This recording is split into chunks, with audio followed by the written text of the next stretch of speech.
Ben gördüm içeride böyle.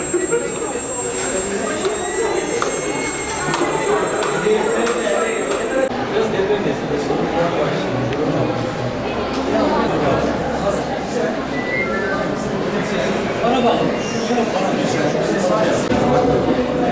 Yani yapabileceğiniz en iyisi farklı bir şey. Başta yaratmak istiyorsunuz. Salyansa uçmak, yabancı kaları olarak bir şeyler yapıyorsunuz. Gel bir daha yapayım sana. Geç bakalım. Abi hocam sen de bir tarafa bak.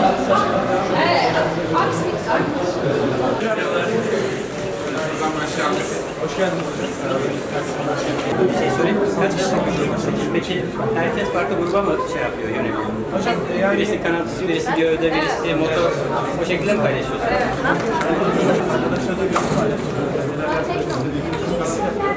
bu uçağımızın simülasyonda test ettiğimiz Her alanda farklı takımlarımız ve takımların içinde de bölümler var. Mesela mekanikçilerdir, yazılımcılardır gibi. Ben kendim yazılımcıyım. Bu şekilde. Bu uçağımız 15 kilometre menzile sahip ve önündeki kameradan canlı gösterim yapıyoruz.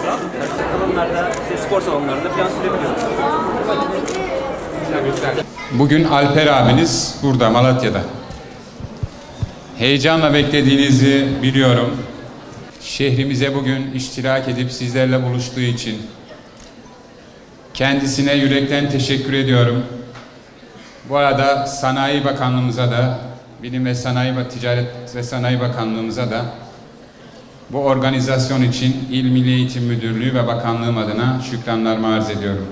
Programımız, zamanımız el verdiği sürece sevgili kardeşlerim burada sizlerin ayağına kadar gelip bu işleri, bu haklı gururu detaylarıyla sizlerle paylaşmak emin olun bir lütuf değil. Bizler tarafından sizlere sunulmuş bir lütuf değil. Sizlerin ayağına kadar gelip bunları burada sizlere anlatmak, sizlerle paylaşmak bizim boynumuzun borcu. Dolayısıyla son derece mutluyum burada bulunmakta. Sevgili kardeşlerim, bulunduğumuz coğrafya Avrupa Uzay Ajansı'nın olduğu lokasyona yakın bir yer.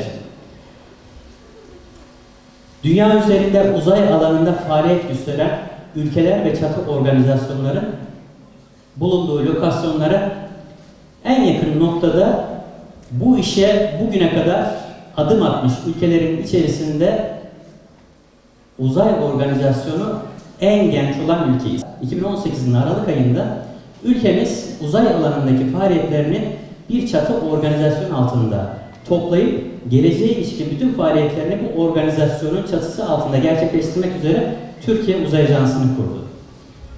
Sadece 2 yıllık bir hazırlığın ardından 2021'in Şubat ayında Sayın Cumhurbaşkanımız tarafından ülkemizin önümüzdeki 10 yıla ilişkin 10 tane uzay alanındaki hedefi paylaşıldı. Bugün burada mutluluğunu ve gururunu yaşadığımız, sizlerle paylaştığımız uzay alanındaki başarımız, devletimizin güçlü iradesiyle adım attığı uzay alanındaki 10 tane hedeften sadece bir tanesi. Haklı gururunu ilk defa gerçekleştirdiğimiz bu görevi haklı gururunu yaşıyoruz ama önümüzde devletimizin güçlü iradesiyle yaşayacağımız daha nice mutluluklar var. Şu tabloda görmüş olduğunuz 10 hedeften her biri kendi farklı takvimi içerisinde kendi planlamasıyla akışına devam ediyor. Yakın tarihte hayatımızın ayrılmaz bir parçası haline gelecek olan uzayla ilgili ülkemizin gerçekleştirdiği mutluluğunu ve gururunu yaşayacağımız daha nice haberleri duymaya devam edeceğiz. Yakın sürecin içerisinde Ay Araştırma Programı'na ilişkin şu anda koyulan hedef takvim 2026 ile 2028'in aralığında kendi yapmış olduğumuz bir roket ve kendi motorumuzla Ay'a erişmek. Bunun yanında bizim de gerçekleştirdiğimiz görevde olduğu gibi başka bir ülkenin topraklarından onların imkanlarıyla uzaya erişmek yerine kendi ülkemizin toprakları ya da kendi ülkemizin kontrolünde dünyanın başka bir coğrafyasındaki bir uzay platformundan bu tür uzay faaliyetlerini yürütme konusunda da devletimiz şu anda çok önemli süreçleri yürütüyor. Bunun yanında biz insanlı uzay görevlerimizi ilk defa gerçekleştirmiş olmamıza rağmen aslında uzaya ilk defa erişen bir millet değildik. Yıllardır halihazırda kademe kademe kazanılan tecrübelerle ülkemiz zaten kendi uydularını uzaya gönderiyordu.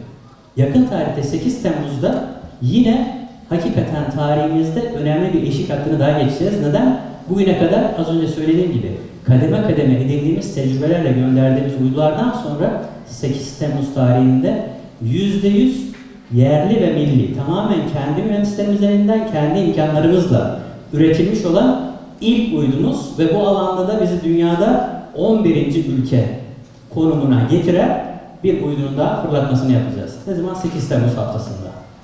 Şimdi süreç başladıktan sonraki kısım yoğun geçti. Beni de aslında en fazla zorlayan kısım burasıydı. Neden?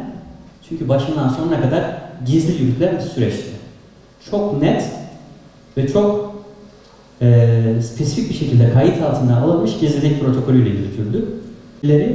Ayrıca görevi daha sonra birlikte yürüttüğümüz Axiom Space firmasının NASA bünyesinde çalışmış astronot seçim süreçlerinde görev almış ve kendi bünyelerine geçmiş bu süreçteki tecrübe sahibi yetkililerinin katılımıyla ortak yürütülen mülakat süreçlerinin içerisinden geçti. Asli ve diğer arkadaşıma da yedek astronot adayı olarak seçildiğimiz tebliğ edildi. Şubat başı gibi eğitime gitmemiz planlanıyordu. Ancak az önce de ifade ettiğim hepimizi derinden sarsan deprem felaketi sebebiyle İncirli'nin lojistik üssü seçilmesinden ötürü orada devam eden görevlerimden mütevellit ilgili organizasyonlarla koordine kurarak eğitim süreçlerimizi öteledik. Nisan ayının başında gittik. Eğitimin içini başlıklar altında gerçekleşti. Şimdi detaylarına gireceğiz. Amerika'nın farklı lokasyon